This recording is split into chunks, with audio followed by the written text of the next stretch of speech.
നമ്മുടെ പാലക്കാട്ടിലെ ഡെസേർട്ട് ലവേഴ്സിനായിട്ട് ഇതാ പുതിയൊരു കിഡിലൻ സ്പോട്ട് പരിചയപ്പെടുത്തി തരാം. അപ്പോ ഇന്ന് ഞാൻ വന്നിട്ടുള്ളത് നമ്മുടെ പാലക്കാട് മേപ്പറമ്പ് ബൈപ്പാസിലുള്ള സെയ്തൂൺസ് കസ്റ്റാർഡിലാണ്.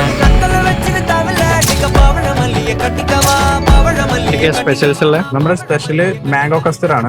കഴിക്കുന്നവർ കൂടുതൽ റെസ്പോൺസ് വന്നത് മാംഗോ കസ്റ്റർഡിനാണ്. നമ്മുടെ സിഗ്നേച്ചർ ന്യൂക്ലിയസ് ആണ്. ഇപ്പൊ നമുക്ക് ഷുഗർ ഫ്രീ ആയിട്ടും കസ്റ്റേർഡ്സ് ഇവിടെ അവൈലബിൾ ആണ്. നമ്മുടെ ടൈമിംഗ് വരുന്നത് ഈവനിങ് 5 to നൈറ്റ് 10:30 വരെയാണ്. നല്ല പ്രീമിയം ക്വാളിറ്റിയിലുള്ള കസ്റ്റാർഡ്സ് നിങ്ങൾക്ക് ഇവിടെ വന്നാൽ കഴിക്കാൻ പറ്റും. അത് മാത്രമല്ല ഇനി ഡയറ്റ് ഒക്കെ നോക്കണവരാണ് നിങ്ങളെങ്കിൽ സ്പെഷ്യൽ ആയിട്ട് ഡയറ്റ് പ്ലാനുള്ള കസ്റ്റാർഡ്സും ഇവിടെ ഉണ്ട്. ഞങ്ങൾ അവരുടെ 3-4 ഐറ്റംസ് ട്രൈ ആക്കിയിട്ടുണ്ട്. അതിൽ തന്നെ എന്റെ ഫേവറേറ്റ് ആയ ഒരു ഐറ്റം ഉണ്ട് ഈ മാംഗോ ഹർമണി റെഡ് വെൽവെറ്റും ഒക്കെ. നല്ലതുപോലെ ഫ്രൂട്ട്സും നട്ട്സും ഒക്കെ ഇട്ടിട്ട് നല്ല തിക്ക് ആയിട്ടുള്ള കിട്ടിലൻ ഐറ്റം ആണ്. ആ നട്ട്സിനെ കുറിച്ചൊക്കെ എടുത്തു പറയണം, കാരണം ഇവര് ഗീല് റോസ്റ്റ് ചെയ്ത നട്ട്സ് ആണ് അതിൽ യൂസ് ചെയ്യുന്നത്. അതുകൊണ്ട് തന്നെ അത് കഴിക്കുമ്പോൾ തന്നെ വേറെ അറിയാൻ പറ്റും. ഇത് മാത്രമല്ല നല്ല കിടിലൻ ക്വാളിറ്റിയിലാണ് ഈ ഒരു കസ്റ്റാർഡ് ഒക്കെ ഇവര് സെർവ് ചെയ്യുന്നത്. അപ്പൊ സെയ്തൂൺസ് കസ്റ്റാർഡിന്റെ ലൊക്കേഷൻ വരുന്നത് മേപ്പറമ്പ് ബൈപ്പാസിലായിട്ടാണ്. അപ്പൊ എന്തായാലും ട്രൈ ചെയ്ത് നോക്കുക എന്ന് പറഞ്ഞുകൊണ്ട്